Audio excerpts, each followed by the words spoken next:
ამოვუყუროთ ისეთ დავიწყოთ იქიდან რომ თვითმმართველობის არჩევნები ადგილობრივი თვითმმართველობის არჩევნები არის ძალიან მნიშვნელოვანი. და საერთოდ ადგილობრივი თვითმმართველობის ხელმძღვანელობა ადგილზე არის ყველაზე ახლო ადამიანები ჩვენთან, ხო?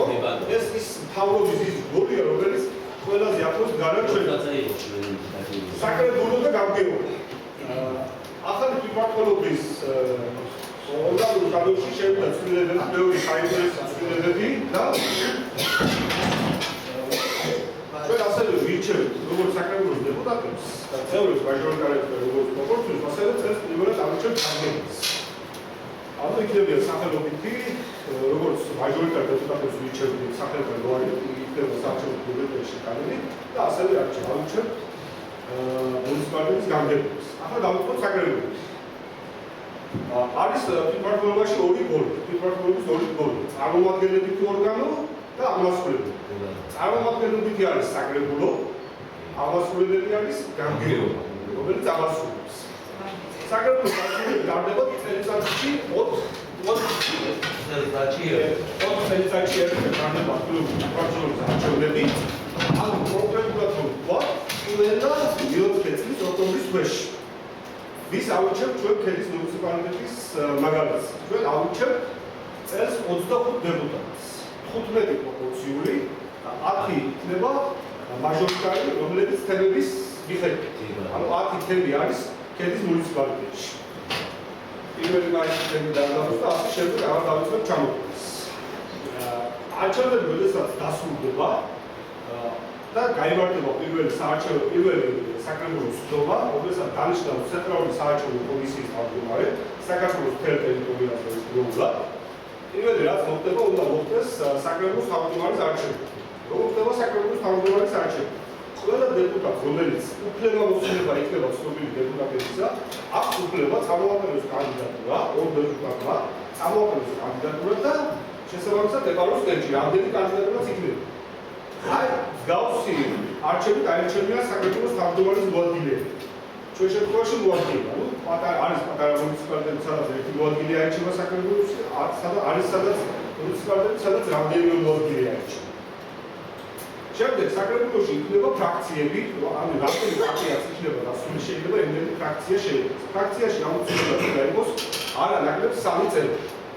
და იქნება კომისიები, რომლებიც მუშაობენ. ანუ ეს კომისიები და 5-ზე ნაკლები არც ერთი არ უნდა იყოს და ამავე კომისიის თავმჯდომარეები წაირჩევიან ჩვეულებრივი წესით, ანუ დასახელდება მათ კანდიდატურა და საკრებულოს სხდომაზე ეკება კენჭი.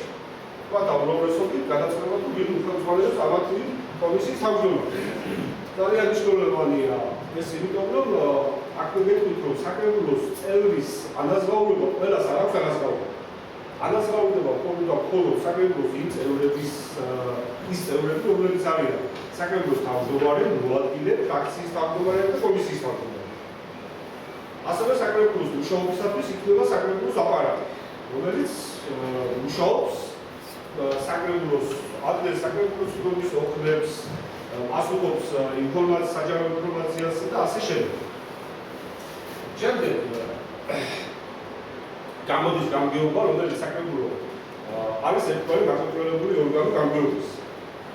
გამგეობას ჩვენ ავირჩევთ თვით რომ წელს, ანუ 90 წლებში იყო, ხო? გამგეობის პირდაპირ არჩევა იყო, ანუ ერთი არჩევნები იყო.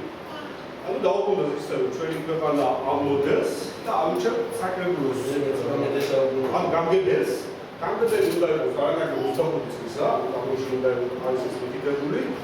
საქართველოში უნდა 5 წლის ცხოვრების უნდა იყოს სტაჟი უნდა ქონდეს, ასე ვთქვათ, 5 წლის და 2 წელი მუდმივ და ბოლო 2 წლის განმავლობაში უნდა ცხოვრობდეს საქართველოში. შემდეგ საკრებულოს თავმჯდომარე და გამგეობები, ის წინაშე შეიძლება იყოს ანგარიშვალდები. რა თქმა უნდა, ხელისუფლების წყარო არის ხალხი. ანუ ჩვენ ვირჩევთ საკრებულოს და ვირჩევთ გამგეობას. ანუ ჩვენ ვართ წყარო ხელისუფლების, მაგრამ თუ ახლა გადაცნობები როგორ შეიძლება მათი პასუხისმგებლობა დაცეს. საკრებულოს თავმჯდომარის პასუხისმგებლობა დგება საკრებულოს წინაშე. თუ უმრავლესობა მიიღებს გადაწყვეტილებას, რომ ეს საკრებულოს თავმჯდომარე არგუმენტებულად ის ვერასდროს პრაქტიკულ მოვალეობას საკრებულოს უმრავლესობა შეუძლია გადააკეთოს, მაგრამ ვის შეუძლია გადააკეთოს გამგებელი. ხო, გამგებელი არჩეული არის და არჩეულ იმას ვერც საქართველოს პრეზიდენტი მოხდის, ვერც პრემიერ-მინისტრი და ვერც მთავრობის თავმჯდომარე. გამგებელი ანგარიში ვარდებული არის გასაკვირია ხალხთან, ჩვენ ვართ ხო წყარო ამ მისი არჩევის და საკრებულოს წინაშე. ანუ ორ შემთხვევაში შეიძლება გამგებლის გადაყენება. პირველი და საკრებულოს უმრავლესობა თუ ჩაფრის საჭიროდ და მას ეკნება საკრებულოს თავმჯდომარის თანხმობა, უმრავლესობა შეიძლება ეგრეთ გადაყენებული თანამდებობები. და მეორე მუნიციპალიტეტში არანაკანი ქედის რაიონის 20%-მა შეაგროვოს ხელმოწერები. ხელმოწერებს წარმოადგენს საკრებულოს. საკრებულო ამ ხელმოწერების სიზუსტე შეისწავლის და აღნიშნულ საკითხს თუ არის არგუმენტირებული, რომ ის გამგებელი ვერასდროს პრაქტიკულ მოვალეობას საკრებულოს უდობაზე აღნიშნული საკითხი განიხილავს. და რასაც მიიღებს გადაწყვეტილებას საკრებულოს, დადგება ის შედეგი. თუ მიიღებს გადაწყვეტილებას, რომ ის გამგებელი უნდა გათავისუფლდეს, გათავისუფლდება. მაგრამ არანაკლებ ანუ ჩვენთან დაახლოებით არის თემის მუნიციპალიტეტში 15,000 ან 16,000 ამორჩევი. 16,000 ამორჩევის 20% აგროვებს ხელმოწერებს. და ისე შეაქვს საკრებულოში. საკრებულოს აპარატი ერთი თვის ვადაში სწავლობს მისი ანუ ხელმოწერების სიზუსტეს, ყოველაში ან სულ განმარტოვებას ხელმოწერები და ამის შემდეგ იღებს საკრებულოზე ამის შემდეგ გადადის გადაწყვეტილება მიდის საკრებულოში. ანუ თქვა ახლა გამგეობა, რომელიც ჩვენ ვთქვით, რომ საკრებულო ის გარშემდგება და მუშაობს,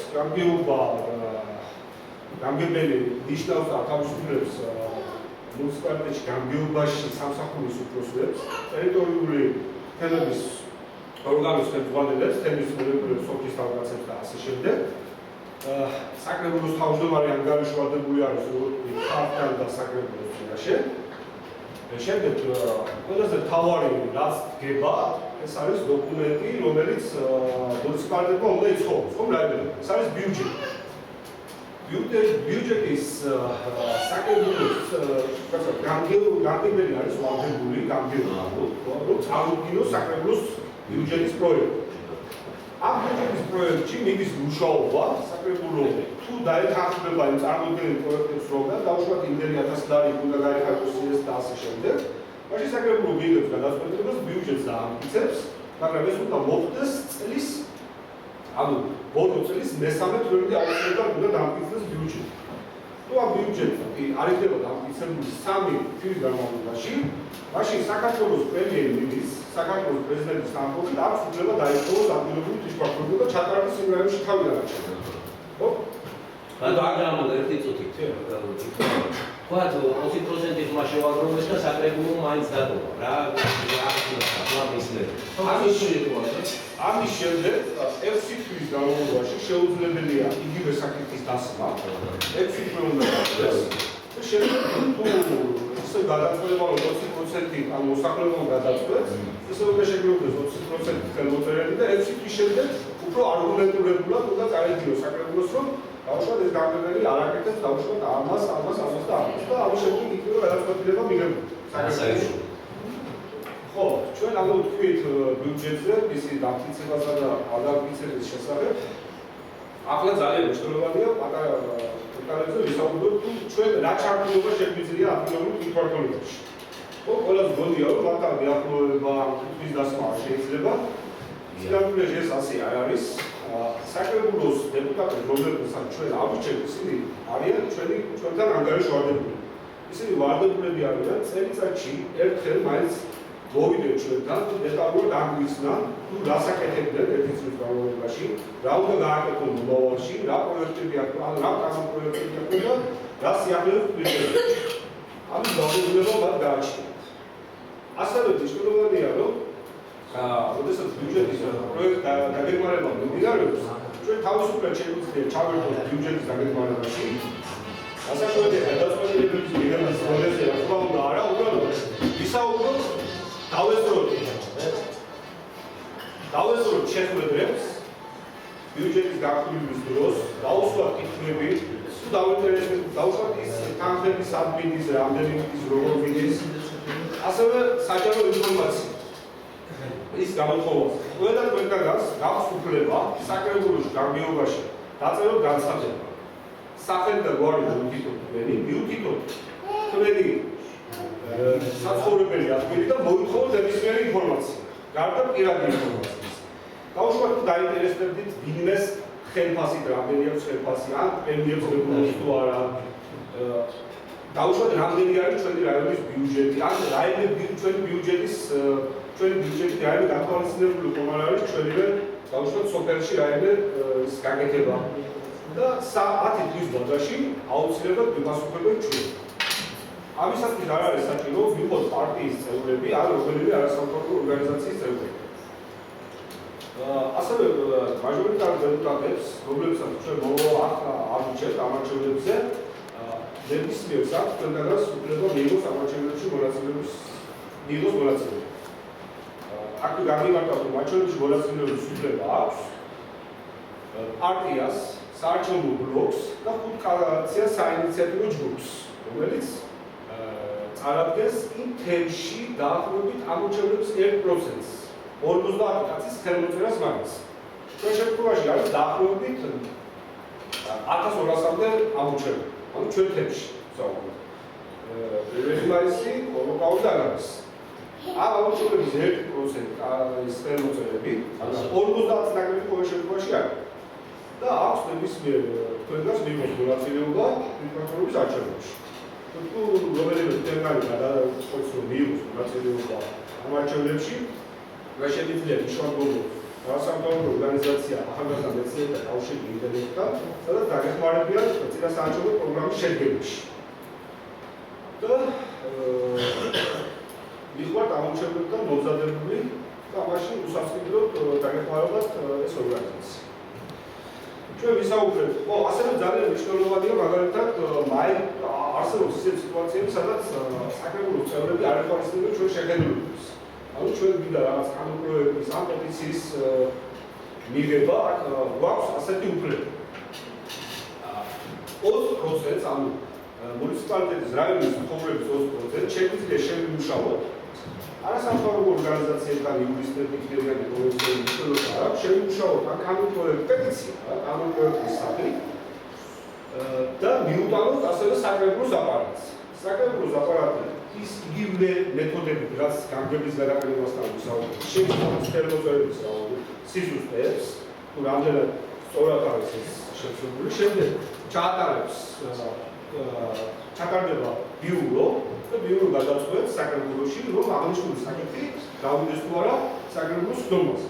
და თუ გავა აღნიშნული საკითხი, იმსჯერებენ და შეიძლება ჩვენს მიერ შედგენილი კანონპროექტი გავიდეს საკრებულოს ხდომაზე და მიიღოს, ანუ იქნას დადებითად გადაწყვეტილი. ანუ მოსახლეობასაც აქვს უფლება შეიმუშაოს კანონპროექტი. კითხვები თუ არ გვაქვს? ვარ გამგებელს რა პროცენტით ვირჩევთ? ვარ რამდენი პროცენტი უნდა იქნას? ამორჩევნე ეს არის 50 მოსახლეობის უმრავლესობა, ამორჩევნების. ამორჩევნების უმრავლესობა. ადრე წარმოადგენდა ქალაქებისა და მერების არჩევნებში წარმოადგენდა 50%-ს. ახლა არის 50+1. ანუ მისული ამორჩევნების 50+1-ის ამორჩევნები. მაშინ გადავიდეთ. ანუ რაც ვისაუბრებთ, ახლა არის საბოლოო ტესტები.